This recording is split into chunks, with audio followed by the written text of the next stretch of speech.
Last લેક્ચરમાં આપણે linear data structure array વિશે ચર્ચા કરી હતી. આજે આપણે જોઈશું stack. Stack is also linear data structure. What is linear data structure? In linear data structure we have to allocate memory for element in linear way. Okay, so linear data structure માં આપણે કયો data structure નું discussion કરેલું હતું? Array નું. Okay, same way stack is also linear data structure. It requires memory allocation in continuous memory. With the help or in array we have access random element. Clear? We can access any data with random way. Suppose મારી પાસે એક array છે 5 element 1 2 3 4 and 5, and if I want to access this element, at that time what should I write? A of 2. array ની index 0 થી start થશે. Okay, એટલે મારે third આ ડેટાને એક્સેસ કરવો હોય તો હું શું કરીશ? એરેનું નામ અને ઇન્ડેક્સ નંબર. ઓકે, તો એરેમાં શું હતું કે આપણે કોઈ પણ ડેટા રેન્ડમલી કોન્સ્ટન્ટ ટાઈમમાં એક્સેસ કરી શકતા હતા. Stack is also linear data structure, but stack has some limitation. જેવી રીતે આપણે એરેમાં કોઈ પણ ડેટા કોઈ પણ રીતે એક્સેસ કરી શકતા હતા, but in the case of stack access કરવા માટે અમુક રૂલ છે. તો આ એ રૂલ કયા કયા છે તે આપણે જોઈએ. Stack has limited access. Limited એક્સેસનો મતલબ શું થશે? It follows some rules and restriction to insert as well as delete data. હવે આ રૂલ કયો છે?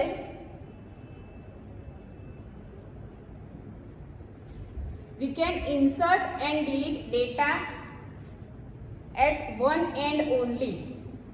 Okay, સ્ટેકમાં એરેમાં શું થતું હતું કે આપણે કોઈ ડેટાને કોઈ પણ જગ્યાએથી એક્સેસ કરી શકતા હતા.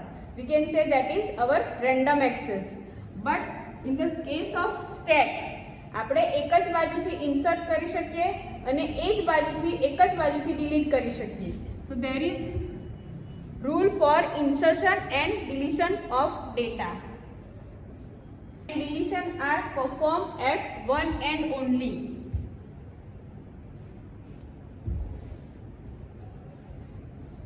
Suppose મારી પાસે એક CD સ્ટેન્ડ છે જેની અંદર મેં 4 થી 5 CD ઇન્સર્ટ કરાવી છે, રાઈટ? હવે મારે શું કરવાનું છે? મને આ થર્ડ નંબરની CD જોઈએ છે. This is our CD stand. એની અંદર મેં 4 CD ઇન્સર્ટ કરાવી છે, તો મને આ CD જોઈએ છે. ઓકે, તો મારે શું કરવું પડશે?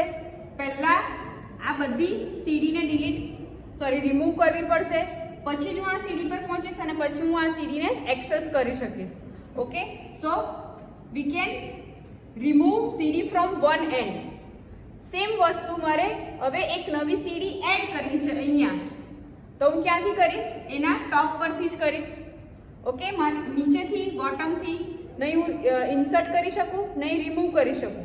So we can insert from this side and delete from this side only. આપણી પાસે એક જ બાજુ છે જેની જગ્યાએથી આપણે ઇન્સર્ટ કરી શકીએ અને ડિલીટ કરી શકીએ. નીચે એટલે બોટમ પરથી આપણે કરી નથી શકતા. So it is one-ended structure. We can say stack is also one-ended structure. એટલે આપણે એક જ બાજુથી ઇન્સર્ટ કરી શકીશું અને બીજી બાજુ એક જ બાજુથી ડિલીટ કરી શકાશે. લોજિકલી આપણે જોઈએ તો મારે જો સ્ટેકને લોજિકલ વેમાં રિપ્રેઝન્ટ કરવો હોય તો કેવી રીતે કરી શકું? This is the logical structure of stack. બરાબર? આપણે આને ખાલી લોજિકલી તમને સમજાવવા માટે મેં તમને આ રીતે ડ્રો કર્યું છે. મેમરીમાં it will be another way. મેમરીમાં આ રીતે સ્ટોર્ડ નહીં હશે. This is logical representation of a stack for our understanding only. Okay, કેવી રીતે કે તમે ઇન્સર્ટ અહીંયાથી કરી શકશો, બરાબર? And you can delete also from this side. It is one and only. એક જ ઓપન છે આપણી પાસે, બીજી બાજુ તો ક્લોઝ છે. Okay, so this is logical representation of our stack. With the help of this steady send, with the help of this With the help of this CD stand example, we can say stack follows one principle. હવે એ કયો principal છે? એને principal પણ કહી શકાય, restriction પણ કહી શકાય અને રૂલ પણ કહી શકાય. Stack follow LIFO principle. LIFO means last in first out. આની અંદર જુઓ, taking CD stand example, right? મારી પાસે 5 CD છે CD સ્ટેન્ડમાં. ઓકે, લાસ્ટ જે ઇન્સર્ટ થઈ, લાસ્ટ આ ઇન્સર્ટ થઈ, તો એ જ પહેલા રિમૂવ થશે. સો લાસ્ટ ઇન ફર્સ્ટ આઉટ, જે પહેલું જે છેલ્લું આવશે એ પહેલા જશે. Clear? This is principal of our stack. Stack કયો પ્રિન્સિપલ ફોલો કરશે? લીફો કન્સેપ્ટ ફોલો કરશે. Last in first out. એનું રિયલ ટાઈમ આપણે એક્ઝામ્પલ લઈએ, તમે કોઈ પાર્ટીમાં ઓર કોઈના મેરેજમાં ડિનર માટે જાઓ છો તો ત્યાં એક પ્લેટની થપ્પો પડેલો હોય છે, બરાબર? તો તમે શું કરશો? જે ફર્સ્ટ પ્લેટ હશે તે ઊંચકશો, રાઈટ? એટલે જે છેલ્લી મૂકી છે એ તમે યુઝ કરશો. So it is also follow last in first out principal.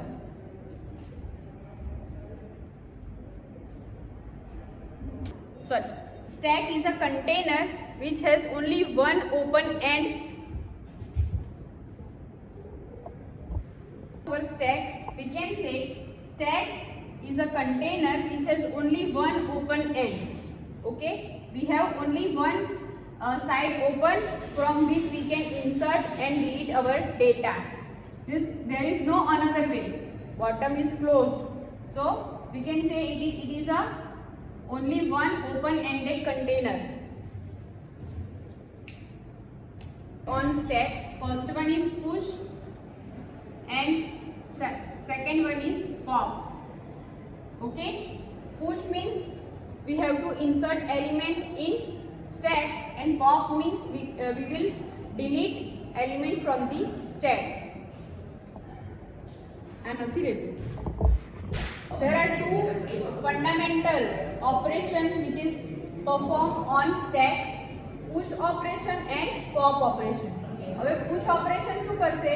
It will insert, or we can say putting data into stack, and pop operation means it will delete or taking out data from the stack. So these are the basic operation of stack. End of the stack we can represent with the variable name top. Okay, જે and જે છે એને આપણે શું નામ આપીશું? ટોપ નામ આપીશું. અને ઇનિશિયલી ટોપનું વેલ્યુ મારી શું હશે? Top is equals to -1. Okay, you can take any variable, but we will, for our simplicity, we will use top and we will assign -1 for the top.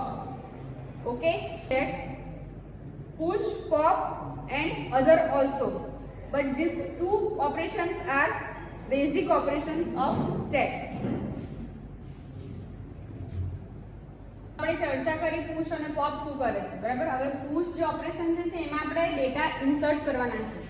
તો આમાં શું કરવું પડશે? આપણે કયો ડેટા ઇન્સર્ટ કરવાના છે તે આપણે પાસ કરાવવું પડશે. સપોઝ મારે x નામનો ડેટા આની અંદર ઇન્સર્ટ કરાવવો છે, so I have to pass argument x. Okay, pop શું કરશે?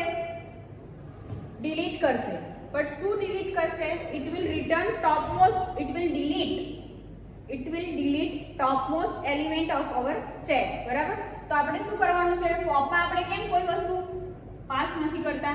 કેમ કે આપણને ખબર છે કે stack will return topmost element in pop operation. એ જે પહેલો હશે એ જ આપશે, એના પછીનો પણ નથી આપવાનો કે છેલ્લો પણ નથી આપવાનો, પણ જે લાસ્ટ ઇન થયું છે એ જ એ રિટર્ન ડિલીટ કરશે. પીક ઓપરેશન શું કરશે? It will return topmost element of our stack. Clear?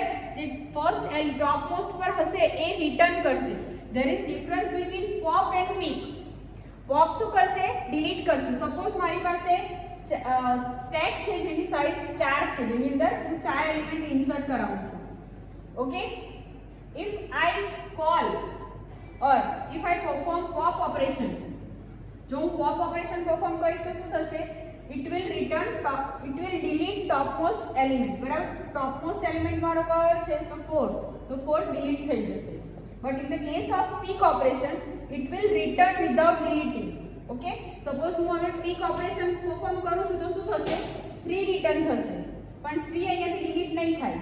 So there is major difference between pop and peek. Pop જે છે એ ડિલીટ કરી નાખશે અને પીક છે એ ડિલીટ કર્યા વગર તમને રિટર્ન કરશે. બરાબર. હવે ફોર્થ ઓપરેશન છે ઇઝ એમ્પ્ટી. આ ઓપરેશન જે છે એ બે વસ્તુ રિટર્ન કરશે, ટ્રુ અથવા ફોલ્સ. જો તમારો સ્ટેક એમ્પ્ટી હશે then it will return true, but if your stack is not empty then it will return full. Same vastu is full operation, it will also give true or false. If your stack is full then it will return true, otherwise false. Okay, so these are the operation which is based on stack. We will see one by one this program in our next video. હવે push અને pop કેવી રીતે કામ કરે છે એ આપણે જોઈએ without coding. This is logical representation of our stack. બરાબર, it is a logical. શીખવા માટે આપણે સ્ટેકને આ રીતે રિપ્રેઝન્ટ કરીએ છીએ. બરાબર. Insert element. હવે ઇન્સર્ટ એલિમેન્ટને ઇન્સર્ટ કરવા માટે ફર્સ્ટ ઓફ ઓલ મારે શું કરવું પડશે? સ્ટેક માટે મેમરી એલોકેટ કરવી પડશે. બરાબર. અને સ્ટેક માટે મેમરી એલોકેશન કરતા પહેલા પણ મારે શું જાણવું પડશે? આ સ્ટેકની કેપેસિટી કેટલી છે? કેપેસિટી એટલે size. How many elements should insert in this stack. બરાબર. So for that memory allocation is required. Okay, in stack we can done memory allocation two way, static memory allocation and dynamic memory allocation. So use કરવાનો છે કયો data structure? Array. And if I want to dynamic memory allocation then I have to use linked list.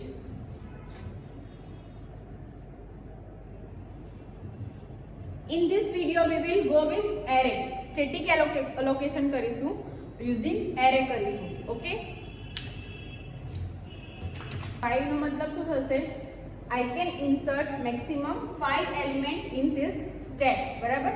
Stack નું નામ આપ્યું છે simple stack અને ટોપ ની value મેં રાખી છે -1. ઓકે, ફર્સ્ટ હવે મારે ઓપરેશન પરફોર્મ કરવું છે. Suppose pop. પોપ શું કરશે?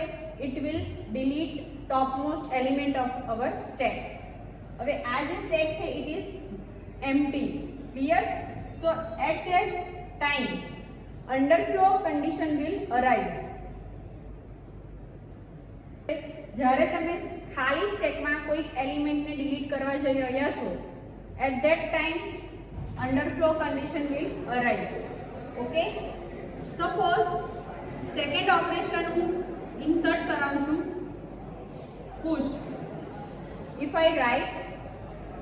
I perform push operation in this stack, હવે પહેલામાં પેલું push શું કરશે? તો કે ડેટા ઇન્સર્ટ કરશે. બરાબર. જે ડેટા આપણે ઇન્સર્ટ કરાવવાનો છે that we have to pass.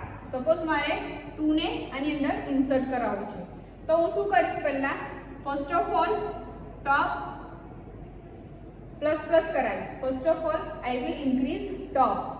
Okay, ટોપની વેલ્યુ મારો અત્યારે કેટલું છે? -1. તો હવે શું થઈ જશે? 0. Okay, so top will be my 0. After incremented we will put data in stack. Increment થઈ ગઈ, હવે હું શું કરીશ? એ ડેટાને સ્ટેકમાં નાખીશ. Okay, again I will perform push operation. Okay, push operation insert કરો. First of all top incremented, top increment થશે. ટોપની વેલ્યુ મારી હમણાં કેટલી છે? 0. ઇન્ક્રીમેન્ટ થઈને શું થશે? 1. Now after incremented we will assign value to the top. અહીંયા શું આવશે? 5.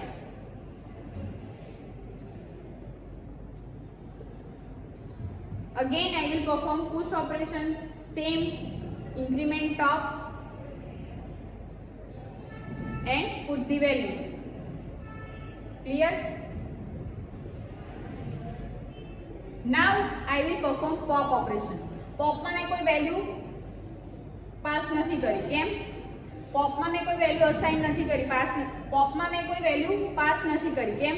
આપણને ખબર છે ટોપ શું રિટર્ન ડિલીટ કરશે, આપણે શું કરે છે, pop will delete topmost element of our stack. બરાબર, એ શું કરશે, ટોપમોસ્ટ એલિમેન્ટ છે એને ડિલીટ કરશે. તો મારો ટોપમોસ્ટ એલિમેન્ટ અત્યારે શું છે, 6. ઓકે, તો એ શું કરશે, 6 ને ડિલીટ કરશે. ક્લિયર? પોપ શું કરશે, it will delete topmost element of our stack. બરાબર, હવે પોપ ઓપરેશન આપણે પરફોર્મ કરશું એ પહેલા શું કરીશું, ટોપને ડિક્રીમેન્ટ કરીશું. We will decrement top by 1. Top minus minus કરશું. હવે શું થશે, મારા ટોપની વેલ્યુ શું આવી જશે, 2 ની જગ્યાએ મારો ટોપ ક્યાં પોઈન્ટ કરશે, 1 ઉપર. ઓકે, અને 6 વિલ બી ડિલીટેડ. ખ્યાલ આવે છે? Next again push. અગેન આપણે શું કરશું, ટોપ પ્લસ પ્લસ કરીશું. ટોપ પ્લસ પ્લસ કરીશ તો મારું ટોપની વેલ્યુ 2 થઈ જાય અને ડેટા નાખું. ઓકે, એવી રીતે હું બધા પુશ ઓપરેશનની મદદથી આખો સ્ટેક ફૂલ કરી દઉં છું. ઓકે, હવે આ ટાઈમે if I perform is full operation, તો એ મને શું રિટર્ન કરશે, ઇટ વિલ રિટર્ન ટ્રુ. ખ્યાલ આવે છે? કેમ ટ્રુ આવ્યું, કેમ કે મારો આખો સ્ટેક ફૂલ છે. Okay, now after insert one more item. Suppose I want to insert again push 11. Okay, હવે સ્ટેકમાં તો જગ્યા છે ને, કેમ કે સ્ટેકની સાઈઝ 5 હતી ને ઓલરેડી 5 એલિમેન્ટ સ્ટેકમાં છે. હવે શું થશે, ઓવરફ્લો કન્ડિશન અરાઇઝ થશે. ખ્યાલ આવે છે? Overflow condition will arise. ક્યારે થાય ઓવરફ્લો, જ્યારે તમે પુશ ઓપરેશન ફૂલ સ્ટેકની અંદર પરફોર્મ કરો. બરાબર, એની સાઇઝ છે એના કરતાં વધારે તમે ઇન્સર્ટ કરવા જશો element, then overflow condition will arise. Clear? How to perform push operation and pop operation of stack.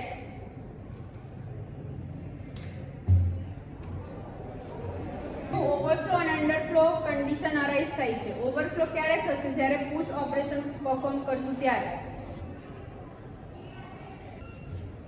ટોપની value જો n-1 હશે તો આપણે શું મેસેજ પાસ કરશું, ઓવરફ્લો. અને જો ટોપની વેલ્યુ -1 હશે then we will return underflow condition. Clear? The time of push when top value equals to n-1 and underflow will be arise when pop operation will perform and top value will be -1. Now we will discuss about application of stack. બરાબર, પહેલી application શું છે, reversal string. Suppose હું ABCD નાખું છું. બરાબર, મારી પાસે ABCD સ્ટ્રિંગ છે, એને હું સ્ટેકમાં પહેલા પુશ કરાવીશ, એટલે A B C and D. Now if I perform pop operation તો કઈ રીતે થશે, D C B and A. So first application of our stack is to reverse a string. Second છે undo mechanism in text editor. Okay, તમે કોઈ પણ text editor લઈ શકો, જેમ કે નોટપેડ છે, વર્ડ ફાઇલ છે. બરાબર, એની અંદર તમે કશું ટાઈપ કર્યું અને તમારે if you press Ctrl Z, okay, undo કરશો તો શું થશે, જે લાસ્ટ ચેન્જ તમે કર્યો હશે, લાસ્ટ જે ટાઈપ કર્યું હશે that will change first. Okay, last in first out, જે છેલ્લે થયું છે એ પહેલા થશે. Third one is recursion. What is recursion? તો રિકર્ઝનની ડેફિનેશન છે કે ફંક્શન કોલ ઇટસેલ્ફ. બરાબર, ફંક્શન પોતાને કોલ કરે, ધેટ ઇઝ કોલ રિકર્ઝન.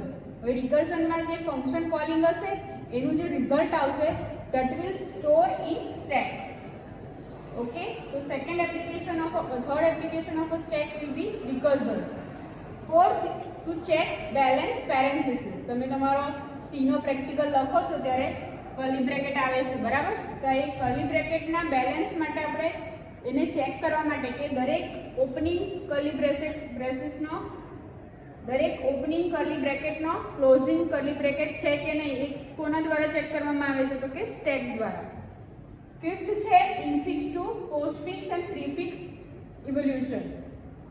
આમાં તમને એક એક્સપ્રેશન આપી દેવામાં આવશે, એને તમારે પોસ્ટફિક્સ અને પ્રીફિક્સમાં કન્વર્ટ કરવાનું છે using state. This will also discuss in our separate video. Okay, આનો એક સેપરેટ વિડીયો બનાવીશ, that we will also discuss in detail. And final છે પોસ્ટફિક્સ ઇવોલ્યુશન. પોસ્ટફિક્સ એક્સપ્રેશન તમને આપેલું હશે અને એની વેલ્યુ ફાઇન્ડ કરવાની હશે. તો આ બે વસ્તુ માટે પણ આપણે શાનો યુઝ કરીશું? સ્ટેટનો યુઝ કરીશું. સો this is all about introduction to state. સ્ટેટના બેઝિક ઓપરેશન કયા કયા છે એ આપણે જોયું, એ કેવી રીતે પરફોર્મ થાય છે એ જોયું. હવે નેક્સ્ટ વિડીયોમાં આપણે with the help of coding, બરાબર, આ જે ઓપરેશન હતા પુશ પોપ, એને કોડિંગ સાથે જોઈશું.